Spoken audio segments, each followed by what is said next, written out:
Alright, welcome back to Cosmic Reach. So in this video, I'm building a custom map. It's the very first custom map I've ever attempted to build, and I wanted it to be a parkour map because I've been playing so many of those parkour maps lately on my channel. I wanted to try building one myself to see if I could do it, but I wanted to do something different than what most people are doing.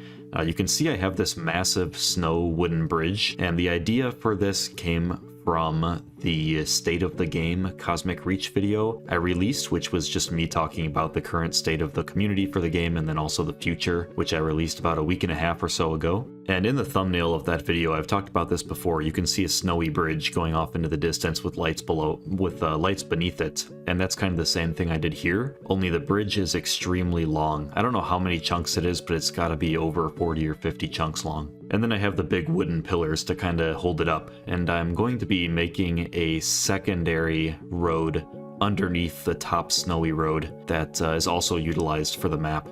And going back to what I was talking about with the map being different than most other parkour maps available, or all other parkour maps available right now, I suppose, is that I don't want you to be just stopping and going every once in a while to try to figure out where to jump and things like that. Stuff that typical parkour maps do. Instead, I want this to be kind of a continuous runner map. There are many indie games and just games in general that are, I don't know what you call them, I guess infinite runners. Like Bit Trip Runner is a famous one from back in the day, where you're always running forward, and the idea is you just have to jump, and you have to jump through obstacles, jump on top of blocks, and the screen is always scrolling at all times. And I kind of want to do something like that in Cosmic Reach, only the difference here is that the screen is not obviously automatically scrolling, and you're not automatically moving. You have to be sprinting the entire time, and the objective is that you make it to the end of the road without stopping as fast as you can. So if you run into blocks, then that's fine, it'll slow you down and you just keep going, but you've got to keep sprinting. You can't be moving along the road. Actually, you know what? Maybe you don't have to keep sprinting. I guess the objective here is just to go as fast as you can. You can't go into F4 mode, obviously. You have to walk or run, and you have to go all the way down the snowy road to the end. And at the very end of the top snowy road, there's actually a drop-off. There's a little cliff, or maybe if it's not in the video yet, you'll see it soon as I build it out. Then I go down 10 blocks or so, and I build a secondary snowy road. Once you get to the end of the one on top, you fall down to the one on the bottom, and then you go in the reverse direction. And the different thing about this bottom snowy road is that there aren't any lights. So there's a rainbow lighting pattern on the top row, and there's nothing on the bottom. This works pretty well, because the distance between the top snowy road and the bottom snowy road is just enough such that the lights from the top snowy road hit the bottom snowy road if you have pitch dark lighting on, so no stars or anything or any ambient lighting like that, but it only hits it a tiny bit. So it's especially a problem if you get to those dark blue and dark purple lighting, because that lighting doesn't travel as far, or you just don't perceive it as traveling as far, I guess. Because I guess as humans we don't really see the blue light and stuff very well, as much as the yellow and red and orange lights. I'm not entirely sure how it works, but that's what it feels like anyway. So the bottom snowy road is objectively more difficult because it's harder to see what's going on, but it's not impossible, so it's not like it's cheap or anything. You can, even under the blue lights or the purple lights, you can still see that there are shadows coming in, like approaching you, basically. And if you fail it once or twice and you legitimately can't see the shadows coming towards you, then you'll learn where the blocks are, so that next time you approach that area, you know where they're at, and you have the skill to pass them up. And then at the very bottom, which you'll see at the end of the video, I put red lamps all the way along the lunar surface, so that if you fall off at any time, if you fall off any of the roads, you know where you're falling, basically. You won't just fall into pitch blackness, and it'll be kind of confusing. You'll always have red lights down there. At the beginning and the end of the snowy roads, there's a 3-block pattern of, I think right now it's construction blocks in the video, but later on it'll be grass blocks. And that's just the start and the end. So you start on that grass block and then you end as soon as you hit the grass blocks, and you keep a timer and you let the timer run for the entire time that you're moving. Once you hit the end, you stop the timer and then you basically just record your high score and you try to get the best high score that you can. This map is obviously a little bit different than the other ones with the running thing, but also just the obstacles. The obstacles are very simple, I guess. It's just patterns of those construction blocks. Sometimes they'll be on the level of the player's feet, and sometimes they'll be on the level of the player's eyeballs. And so if they're on the level of the player's feet, then you have to jump or go around them, if there's any room to go around them. There will only ever be 3 construction blocks at once, and they're in regular intervals right above each light. All of the wooden logs and the lights and everything are on regular intervals. So there are 9 snow blocks in between each light, or 9 snow blocks in between each log. And then sometimes you'll get 3 construction blocks that are all in a row on the player's foot position, which means that you're forced to jump to get past them. Other times, you will get 3 blocks that are at the player's head position, which means you can crawl, I suppose, but that's going to slow down your time. What's intended there is that you jump around. So you jump out into the darkness and you kind of do a wraparound. So you can jump around the blocks, but you run the risk of falling off the snowy road. And if you fall off at any time, then you have to either, well, yeah, you'd have to restart. I mean, I guess you could stop your timer as soon as you fall off, but that'd be kind of hard to do. And it'd be cheating just to fly back up and push F4 and start where you fell off. So if you fall off, start at the beginning and try to make it all the way through without falling off. At the very end of the upper snowy road, you're going to have to jump off in a leap of faith and then land on the bottom snowy road and go in the opposite direction. And there is an obstacle at the very beginning of the second snowy road that I think is going to be the hardest point for most people. It's going to be the most difficult thing to get across, and it's 3 of those construction blocks at the player's eyeball level as soon as you hit the snow. So you're going to have to be quick thinking to get around that, and I'm assuming that a lot of people will lose some time.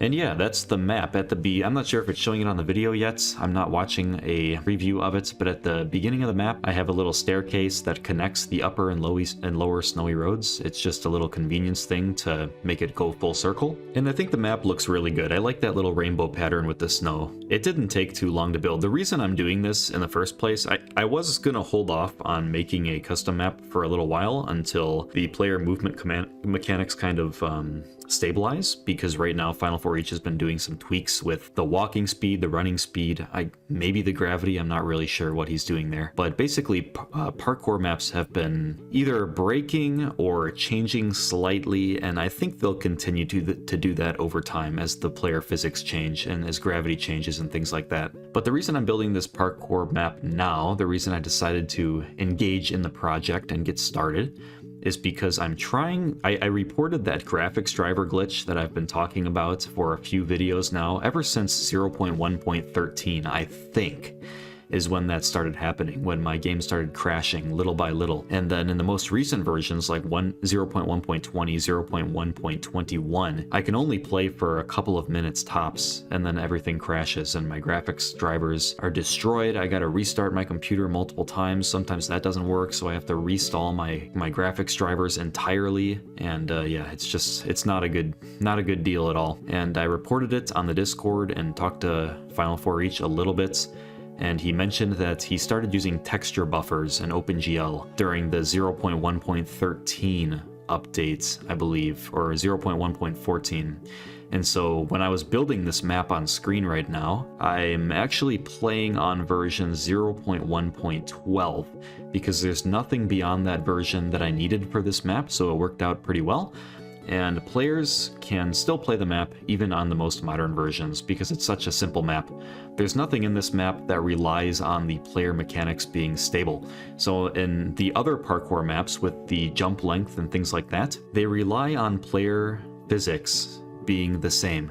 So if player physics and movement speed and gravity and things like that ever change, then those parkour maps will mostly break, whereas mine won't, because the nature of the map is you're just avoiding these little construction block obstacles, and it really doesn't matter what the player's jump strength is or what his speed is. It'll affect the high scores that people report. I guess if anybody wants to report their high scores on the Discord, that'd be awesome, so we can keep track. But yeah, so those will change a little bit. So maybe if you report your high score, make sure you include which version of the game you're on so that we know, so we don't compare later versions of the game with earlier versions of the game in terms of high scores in case the player physics change. But yeah, this map isn't going to break. It's kind of update proof as far as I can tell. I haven't actually played it myself despite finishing it, but I'm going to be doing that soon, and I think I'll have a video out of me playing this map tomorrow.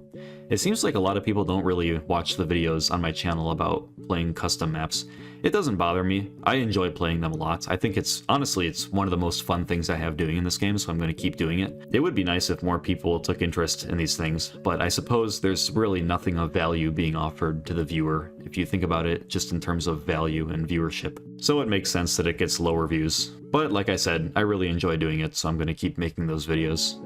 And anyway, I kind of forgot to say, but yeah, I've been testing this on 0.1.12, and that is just because I need to pinpoint the exact version where those crashes started happening. And when they first started happening, I have video evidence in the single-player pre-alpha playlist on that video where I'm building out it's called Case Lighting Cosmic Reach. And it's a video where I'm building out my pre-alpha block gallery, and I have the spiral of lights in the thumbnail going down to the stars. That is the first video that I have evidence of me saying that my game is crashing whenever I'm just flying around or placing blocks or something. And I was playing the game in that video on version 0.1.13 or 0.1.14. I'm not really sure which one. It wasn't documented exactly, but it was one of those two. And the texture buffer change in OpenGL occurred in 0.1.13.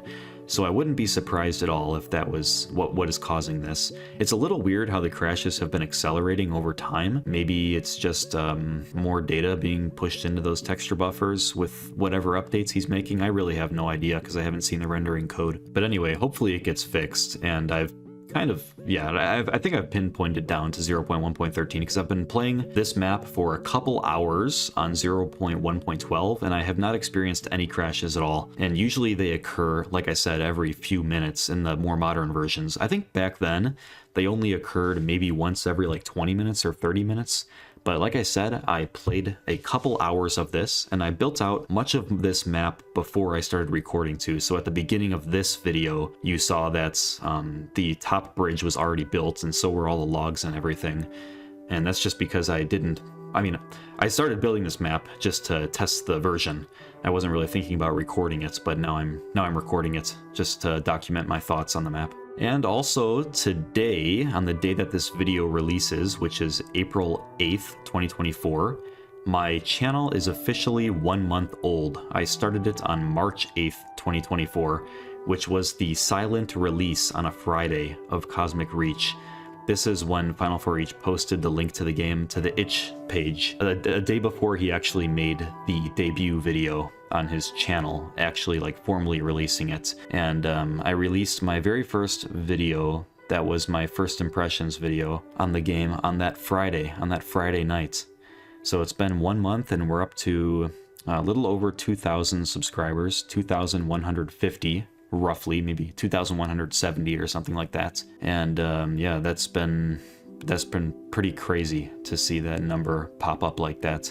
Recently, a big chunk of those came from that programming video, and then also from the news video I did about Notch coming back to game development. I think my audience is a pretty good mix of viewers that I would really like to have stick around. So it's people who enjoy the game Cosmic Reach and other games like it, and then also programmers, people who are interested in programming and building video games and building software. Those are two really good audiences to have, and I think if I continue producing videos that are in those two domains, which are two domains that I really enjoy making videos for anyway, I think most people will stick around. If some people get annoyed that the content is varied, it's fine, you can unsubscribe, it doesn't bother me. Because for the most part, I mean, the content on this channel is going to change over time. This is just whatever I want to release, I release. If there's ever a video that I'm working on and I'm not having fun making it, I won't release it. And I've released two videos in the past where I've just outright deleted them because I didn't feel good about them, and when I was making them, I knew that I wasn't feeling good about them, and yeah, so I just deleted them even after they were released. And there were a couple of videos that I had in production, so they were mostly complete. They weren't released on my channel yet, but the editing and the voiceovers and the graphics and everything, the thumbnail were complete, and it was ready to be uploaded, but I just didn't do it. I instead deleted them, and one of those videos was the introductory video for my game development project that I'm working on right now. The reason I deleted it is because I really didn't have much to show. before I get into an introduction with it, I want to get a working prototype going, just so I have something to talk about in addition to just the vision, because ideas are only worth so much. It only really becomes interesting if you are able to showcase something working. Some kind of small prototype is way, way better than nothing at all. But anyway, I think I'll be making a separate video talking about the very first month of my channel and just kind of some of the things that I've learned and some of the critiques that I have for myself and some thoughts on content creation in general. And I'll be showing you some of my analytics in case you're interested in that. But anyway, that's it for this video. Thank you very much for watching.